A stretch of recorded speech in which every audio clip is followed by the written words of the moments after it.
नमस्कार दोस्तों, BS Bhagavat classes में आपका स्वागत है। दोस्तों आज हम डिस्कस करेंगे क्लास 10th संस्कृत का जो 5वां चैप्टर है भारत महिमा, जिसको हम लोग हिंदी में भारत की महिमा भी बोल सकते हैं या महिमा, बड़ाई, गौरव, जो बोलना है आप बोल सकते हैं, सब एक ही होता है। तो इसका हम हिंदी सारांश जानते हैं, अर्थ जानते हैं संस्कृत का। और इससे पहले भी आपको हमने 4 चैप्टर करवा रखा है संस्कृत का।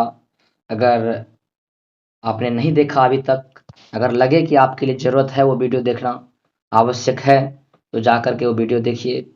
और उसके बाद जितना होता है मैं प्रयास कर रहा हूँ आप लोगों को देने का, जिससे कि आपका एग्ज़ाम, जो आपके एग्ज़ाम में क्वेश्चन आए वो आप बना के अच्छी तरीक़ा से आए, काफ़ी अच्छा नंबर लाएँ और आप अपना मान सम्मान गौरव बढ़ाएँ।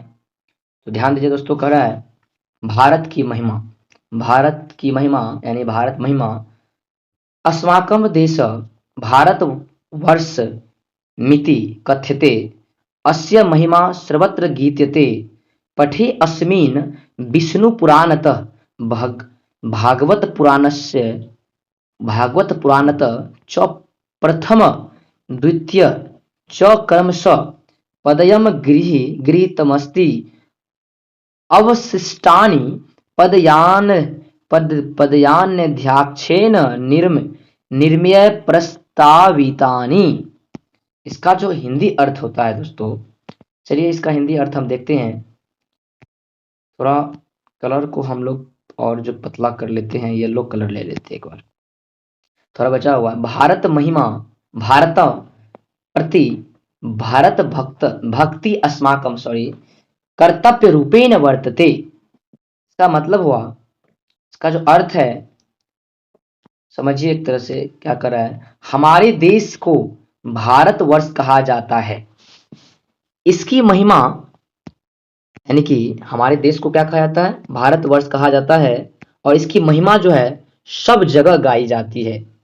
इस पाठ में विष्णु पुराण और भगवत पुराण से क्रमशः प्रथम और द्वितीय पद लिया गया है। बचे अन्य पदों को निर्माण कर प्रस्तुत किए गए हैं। भारत के प्रति भक्ति हमारा जो है कर्तव्य है। दोस्तों हमारा देश सर्वोपरि है और हमारा कर्तव्य बनता है हमारे देश के प्रति भक्ति। चलिए आगे क्या कह रहा है समझते हैं। गायन्ति देव किल गीतकानि धन्यस्तु ते भारत भूमि भागे, स्वर्ग पर्वगास्य पद मार्गस्य भूते भवन्ति भूयं पुरुष सुरत्वात्। इसका अर्थ हुआ कि देवता लोग गीत गाते हुए कहते हैं कि वे लोग धन्य है जिनका जन्म भारत देश में होता है। दोस्तों पूछा जाएगा ऑब्जेक्टिव में कौन गीत गाते हैं, तो क्या बोलिएगा, देवता लोग गीत गाते हैं। यह भूमि स्वर्ग और मोक्ष प्रदान करने योग साधन स्वरूप है, इसलिए यहाँ जन्म लेने वाले को देवता के समान कहा जाता है। दोस्तों अगर आपने भारत में जन्म लिया है तो समझिए आप भी देवता के समान है। यानी कहने का मतलब है कि जो देवता लोग हैं वे भारत में जन्मने के लिए जो है वे गीत गा रहे हैं, मोक्ष प्रदान करने योग जो है साधना करने के लिए हमारा यहाँ पे भारत में जन्म हुआ है। देखिए इसका व्याख्या, प्रस्तुत श्लोक जो है विष्णु पुराण से संकलित था, भारत महिमा पाठ से उद्दित है।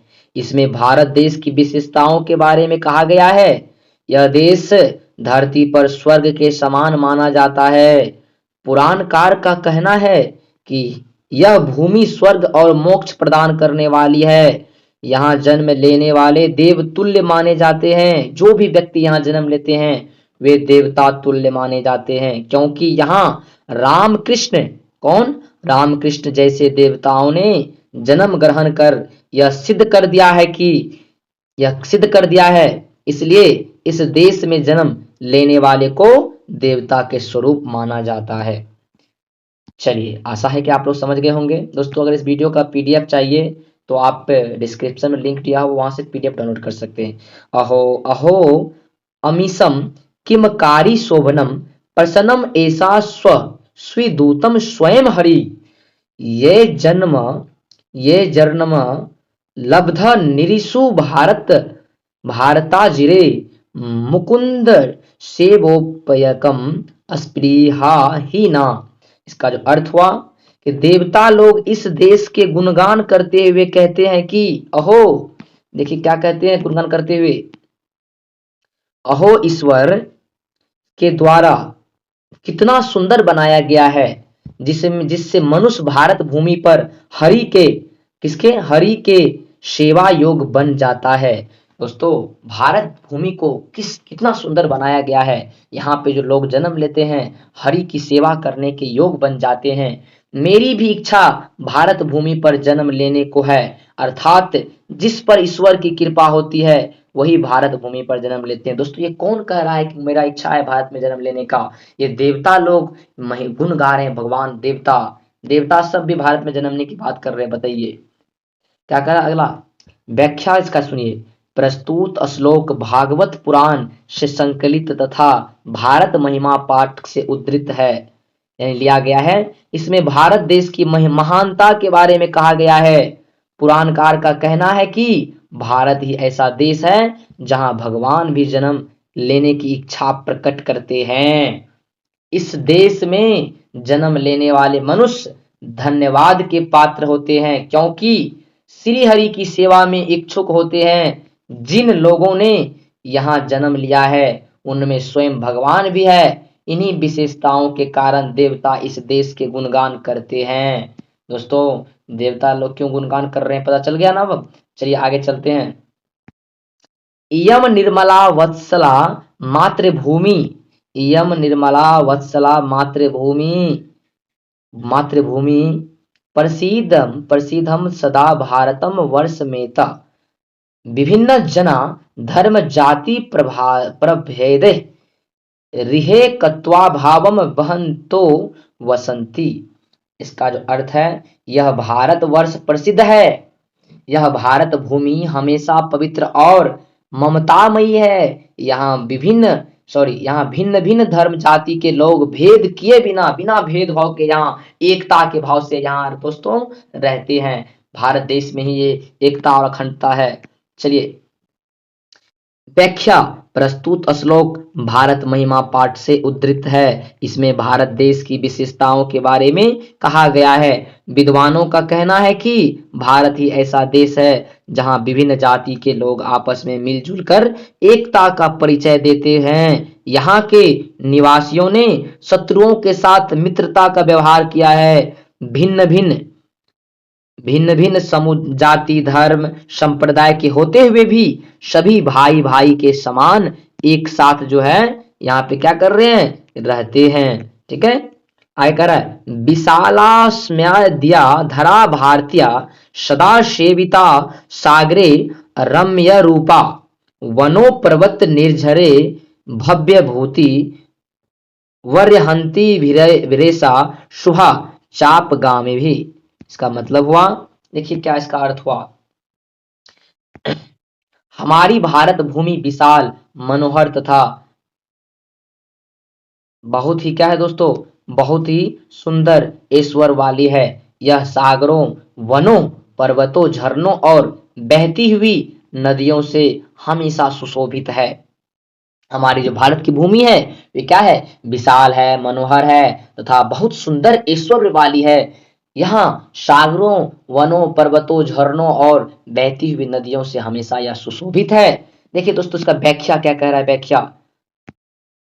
प्रस्तुत श्लोक भारत महिमा पाठ से लिया गया है। इसमें भारत की विशालता एवं प्राकृतिक संपदाओं के संबंध में प्रकाश डाला गया है। भारत एक विशाल देश है। इसके उत्तर में हिमालय पर्वत प्रहरी के समान है। दक्षिण में हिंद महासागर पांव पखार रहा है। गंगा यमुना तथा ब्रह्मपुत्र जैसी नदियां अपने जल से यहाँ की भूमि सींचती है। तो वनों से मूल्यवान लकड़ियां एवं दोस्तों वन से भी मूल्यवान लकड़ियां फल फूल प्राप्त होते हैं। अतः भारत देश भी सभी प्राकृतिक संपदाओं से क्या है दोस्तों, परिपूर्ण है। आगे क्या कह रहा है, जगत गौरवम भारतम शोभनीयम शोभनीय सदा अस्माभिरे तथा पूजनीयम भवद देश भक्ति हमेशा जानना परादर्शन रूपा सदा वर्जनीय।